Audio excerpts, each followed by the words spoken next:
Hello everyone, welcome to a Smart Gyan Education. Myself Vivek Kumar Singh. Today we will discuss about the electric locomotive. अभी आप सोचोगे कि electro locomotive क्या है। तो दोस्तों इलेक्ट्रो लोकोमोटिव ऐसे डराने वाली कोई बात नहीं है। ये अपना जो ट्रेन है उसी का दूसरा नाम है इलेक्ट्रो लोकोमोटिव। तो हम आज इसके बारे में जानेंगे, कैसे चलता है, क्या क्या होता है, इसके बारे में जानेंगे। बहुत सारी चीज़ें हैं जिसको सुन के आपको मज़ा आ जाएगा एकदम। बस बने रहिए वीडियो में और एंड तक देखिए। Okay, let's start. सबसे पहले हम इसके हिस्ट्री के बारे में बात कर लेते हैं। 1853 में पहला ट्रेन चला था मुंबई टू ठाणे के बीच में, जो कि अंडर ब्रिटिश गवर्नमेंट चला था। उसके बाद से 1951 में इंडियन रेलवे ने ट्रेन चलाना चालू किया। मतलब चलाना चालू किया क्या मतलब अंडर इंडियन रेलवेज पूरा रेलवे हो गया 1951 में। ओके, ठीक है दोस्तों, आगे बढ़ते हैं। देखिए ट्रैक की बात करते हैं। ट्रैक क्या होता है? जिस पे हमारा ट्रेन चलता है, वो नीचे जो पटरी होता है उसको ट्रैक बोलते हैं। ठीक है, तो ये बेसिकली चार टाइप्स का होता है। दोनों रेल के बीच में जो डिस्टेंस होता है उसके अकॉर्डिंगली इन ट्रैकों का नोमेनक्लेचर होता है। ठीक है, तो जैसे कि आप देख पा रहे हो, पहला जो है ब्रॉड गेज और वाइड गेज। तो ब्रॉड गेज और वाइड गेज के दोनों रेल के बीच का जो डिस्टेंस होता है वो 5 to 6 फीट का होता है। ओके, उसके बाद आता है मीटर गेज। मीटर गेज के दोनों रेल के बीच का जो डिस्टेंस होता है वो 3 फीट का होता है। वैसे नैरो गेज का 2.6 इंच होता है। और एक और होता है अनदर नैरो गेज, जो दोनों रेल के बीच का डिस्टेंस 2 फीट होता है। हमारे इंडिया में मोस्टली ब्रॉड गेज ही चलता है, ब्रॉड गेज ही ट्रैक है। ओके, तो अभी हम बात करेंगे क्लासिफिकेशन ऑफ लोकोमोटिव के बारे में। तो जैसे कि आप ट्रेन देखे होंगे, ट्रेन का इंजन देखे होंगे। ट्रेन के इंजन में आप देखे होंगे कि 4 या 5 कोड का एक मार्किंग होता है, जैसे WDM और YDM ऐसा करके। जैसे कि आप देख पा रहे हो WDM 3A। तो ये ऐसे ही नहीं लिखा रहता दोस्तों, इसका मतलब होता है। तो अभी हम जानेंगे इसका क्या मतलब है। ठीक है, तो देखेंगे हम। जैसे फर्स्ट लेटर में आप देख रहे हो, फर्स्ट लेटर क्या क्या रहता है? W रहता है, Y रहता है, Z रहता है, N रहता है। यही 4 टाइप्स होते हैं। तो ये क्या बताता है? टाइप्स ऑफ ट्रैक बताता है।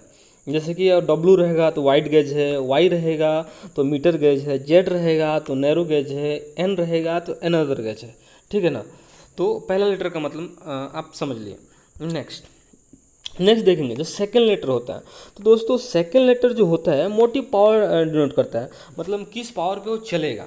जैसे कि D अगर रहेगा तो D इंडिकेट टू डीजल, और C रहेगा तो C मतलब DC कि डायरेक्ट करंट पे चलने वाला है। A रहेगा तो AC अल्टरनेटिव करंट पे चलेगा। और CA रहेगा तो AC टू DC दोनों में चलेगा। और B इंडिकेट टू बैटरी कि ये बैटरी पे चलेगा। ठीक है, तो दोस्तों थर्ड लेटर ये बताता है कि टाइप्स ऑफ ट्रैफिक, मतलब वो जो इंजन है वो क्या लेके जा रहा है। गुड्स लेके जाएगा कि पैसेंजर लेके जाएगा कि संटिंग मतलब जैसे कि आप रेलवे स्टेशन पर देखे होंगे कि एक बोगी से दूसरे बोगी कनेक्ट करना है। तो वहाँ पे आपको लग रहा होगा कोई भी इंजन कर देगा। नहीं नहीं, ऐसा नहीं है। वहाँ पे उसका एक अलग इंजन रहता है, उसको संटिंग बोलते हैं। वो संटिंग पर्पज़ के लिए होता है। अगर आपको थर्ड लेटर में M दिखे तो मतलब मिक्स हो गया, जैसे गुड्स और पैसेंजर दोनों के लिए। ठीक है, फोर्थ लेटर बताता है दोस्तों पावर। जैसे कि उसमें 1 2 3, जैसे कि आप स्क्रीन पर देख पा रहे हो। 1 मतलब 1000 HP, 2 मतलब 2000 HP, 3 मतलब 3000 HP। और फिफ्थ लेटर में थोड़ा एक्स्ट्रा इन्फॉर्मेशन देता है अबाउट पावर। ये सब में नहीं रहता है, किसी किसी में रहता है। जैसे A का मतलब 100 HP, B का मतलब 200 HP, C का मतलब 300 HP, D का मतलब 400 HP, वैसे E का मतलब 500 HP। ऐसे 100 ऐड होते जाता है। चलिए दोस्तों थोड़ा प्रैक्टिस कर लेते हैं अभी। जैसे कि फर्स्ट लेटर आपका दिया है, मतलब फर्स्ट लेटर मतलब क्या? ट्रैक। तो W मतलब वाइड ट्रैक है। और सेकंड लेटर D दिया है, D मतलब अपना मोटिव पावर, कौन से पावर से चलेगा, डीजल पे चलेगा। तो और थर्ड लेटर दिया है क्या, ट्रैफिक, थर्ड लेटर आपका ट्रैफिक एम है, मतलब मिक्स पे चलेगा। और जो फोर्थ और फिफ्थ दिया है 3A, मतलब 3000, और ए मीन्स 100 HP, 3100 HP का है। तो मतलब ये वाला जो फर्स्ट नंबर है ये डिनोट करता है कि ये लोकोमोटिव वाइड गेज के लिए बना है, और डीजल इंजन इसके अंदर है, और पैसेंजर और गुड्स दोनों को लेके जाएगा। वैसे ही हम दूसरे को देख लेते हैं। दूसरा आपका है YDS 4E, तो मतलब ये मिडिल गेज के लिए बना है, और ये भी डीजल ऑपरेटिंग है, और ये संटिंग के लिए है, मतलब बोगी चेंज करने के लिए, एक ट्रैक से दूसरे ट्रैक पे ले जाके वहाँ कनेक्ट करेगा। ठीक है, और इसका जो हॉर्स पावर है 4E दिया है तो 4500 HP। ऐसे ही आगे का भी ऐसा ही है, आप लोग तो समझ गए होंगे, इसका आगे नहीं बताते हैं। दोस्तों अब हम देखेंगे डीसी ट्रैक्शन सिस्टम। तो डीसी ट्रैक्शन सिस्टम होता है, ट्रैक्शन सिस्टम मतलब क्या है, जिस पावर पे चले, मतलब अभी इलेक्ट्रिक लोकोमोटिव की बात करें तो इलेक्ट्रिक की बात करेंगे, एसी और डीसी की। तो डीसी क्या है, 1500 वोल्ट डीसी पे चलता है। ठीक है, वो ये मोस्टली क्या इंडिया में सिर्फ मुंबई रीजन में यूज होता है। तो ये जो है 1500, ये आपका मिक्स टाइप के लिए भी यूज होता है, मतलब पैसेंजर और गुड्स के लिए भी यूज होता है, पैसेंजर के लिए भी यूज होता है, मतलब हर टाइप में आता है। ये जो आप देख पा रहे हो ना, मिक्स टाइप, पैसेंजर टाइप, ये सब नंबर्स है, ट्रेन जो इंजन होता है उसके नंबर्स हैं। अभी देखिए एसी ट्रैक्शन सिस्टम जो इंडिया में होता है 25 kV सिंगल फेज रहता है। इसमें भी तीनों टाइप के इंजन्स आते हैं, मिक्स, पैसेंजर और गुड्स।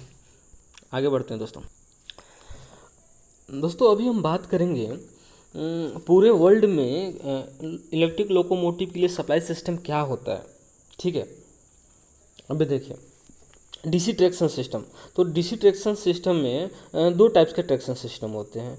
एक 600 to 750, यहाँ मिस्टेक से 75 वोल्टेज हो गया है, बट यहाँ 750 वोल्ट डीसी है। सब अर्बन रेलवे ट्रैम कार मतलब क्या है, जैसे कि आप मूवी में देखते होंगे, शाहरुख खान के मूवी में देखे होंगे कि जो लंदन में चलता है, ये बस जैसा रहता है, इलेक्ट्रिक पे चलता है, उसको ट्रैम कार बोलते हैं। ठीक है, दूसरा नंबर होता है 15, ओ माय गॉड एक और मिस्टेक, बी नंबर में आप जैसे देख रहे हैं 1500 वोल्ट डीसी, यहाँ CDC लगा है, यहाँ पे वोल्ट डीसी मेन लाइन के लिए यूज होता है। इसको करेक्ट कर लीजिएगा प्लीज़, सॉरी फॉर और क्या होता है डीसी ट्रैक्शन सिस्टम में, आपका जो डिस्टेंस बिटवीन सब स्टेशन है 4 to 5 किलोमीटर होता है। दैट्स वाई हम मेन लाइन के लिए हम इसको यूज नहीं करते हैं, क्योंकि यहाँ पे जो सब स्टेशन का कॉस्ट है वो बढ़ जाता है, इसीलिए हम मेन लाइन में यूज नहीं करते हैं।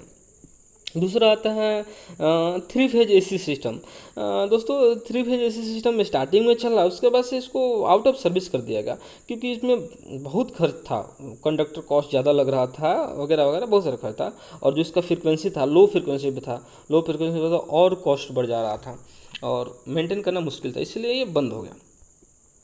ठीक है, आगे हम बात करते हैं सिंगल फेज स्टैंडर्ड फ्रीक्वेंसी, जो कि हमारा चलता है और जो कि मोस्ट इकोनॉमिकल है, जैसे 25 kV 50 हर्ज डीसी।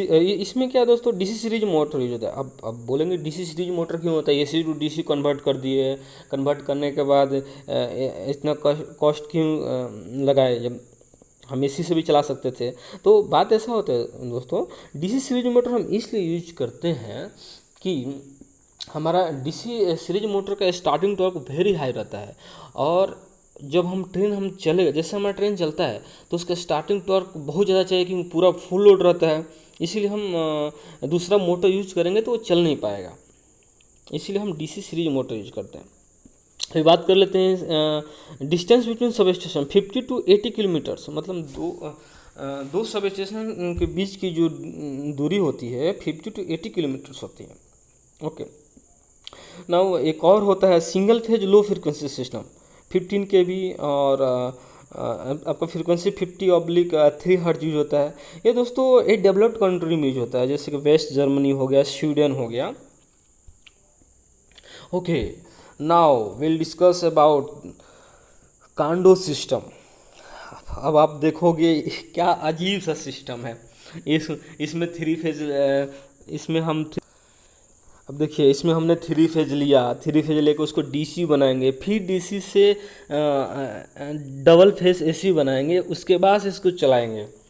ये हंगरी में यूज होता है ये सिस्टम, हमारे इधर यूज नहीं होता है।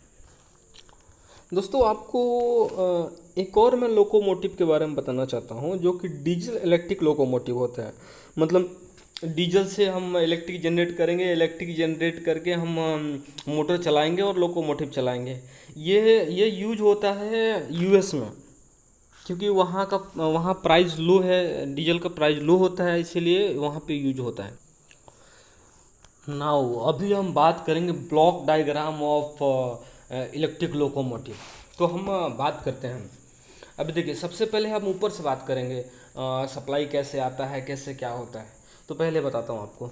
देखिए सबसे पहले आप देखे होंगे कि जो ट्रैक्शन लाइन होता है, जो लाइव वायर होता है, वो ट्रेन के ऊपर रहता है। तो सबसे पहले देखेंगे आप, ये फर्स्ट लाइन जो देख पा रहे हो, जिसमें पेंटोग्राफ के ऊपर के बाद से एक ऊपर लाइन होता है, उसको कंटेम्पररी वायर बोलते हैं। ठीक है, वो क्या होता है, ड्रॉपर्स के थ्रू ट्रॉली वायर मतलब जो जिसपे जो कंडक्टर मेन कंडक्टर होता है उसको ट्रॉली वायर बोलते हैं। तो वो कंडक्टर जिसमें देखिए आप देख रहे हैं, जैसे पा रहे हैं, जो पेंटोग्राफ है, पेंटोग्राफ जिस पे टच कर रहा है उसको ट्रॉली वायर बोलते हैं। तो उन दोनों के बीच में एक जो लाइन कनेक्ट कर रहा है उसको दोस्तों बोलते हैं ड्रॉपर्स। ठीक है, तो ड्रॉपर्स, अब ये वो देखिए क्या है, कंटेम्पररी वायर और ड्रॉपर्स, ये इसको ट्रॉली वायर को सपोर्ट करने के लिए होते हैं। ठीक है, तो अभी देखिए तो क्या हुआ कि अभी पेंटोग्राफ के थ्रू आपका सप्लाई आता है। तो सप्लाई इसके नीचे देखिए, पेंटोग्राफ के बाद से इंसुलेटर लगा होता है, 33 kV का इंसुलेटर लगा होता है, पिन टाइप में इंसुलेटर लगा होता है। इसके बाद वो इंसुलेटर के थ्रू इंसुलेटर और सर्किट ब्रेकर के थ्रू आता है आपका ट्रांसफार्मर में। तो इसके अंदर जो ट्रांसफार्मर होता है स्टेप डाउन ट्रांसफार्मर होता है। उसके बाद से रेक्टिफायर लगाया जाता है। रेक्टिफायर क्या करता है, एसी टू डीसी में कन्वर्ट करेगा। उसके बाद से जब डीसी हो जाएगा तो डीसी सीरीज मोटर हमारा रन करेगा। तो एक और इंटरेस्टिंग बात बता दूं दोस्तों, जो ट्रेन्स दोनों साइड से चलते हैं। मतलब ऐसा नहीं है कि ये ड्राइवर इधर बैठेगा, दोनों साइड ड्राइवर बैठ सकता है, दोनों साइड से चलेगा। इसमें रिवर्ट फॉरवर्ड कुछ नहीं होता है। ठीक है, अभी आपके मन में क्वेश्चन आ रहा होगा कि ठीक है, जो हमारा कोई भी सर्किट चलने के लिए रिटर्निंग पाथ होना चाहिए, तो इसमें रिटर्निंग कहाँ से आता है। तो मैं आपको बता दूं कि जो रिटर्निंग है वो ये ट्रैक रिटर्निंग पार्ट देगा। इसका ट्रैक, हाँ, जो व्हील जो कनेक्ट होता है ना, व्हील और ट्रैक के बीच में, जो वही रिटर्निंग पाथ देता है इसके लिए। दोस्तों थोड़ा और डीप जाएंगे तो इसमें क्या है, ट्रॉली वायर का मटेरियल के बारे में बात करेंगे। तो ट्रॉली वायर में जो यूज होता है स्टैंडर्ड कॉपर और कैडमियम कॉपर, गैल्वेनाइज स्टील, यही यूज होता है। जनरली इंडिया में स्टैंडर्ड कॉपर और कैडमियम कॉपर ही यूज होता है।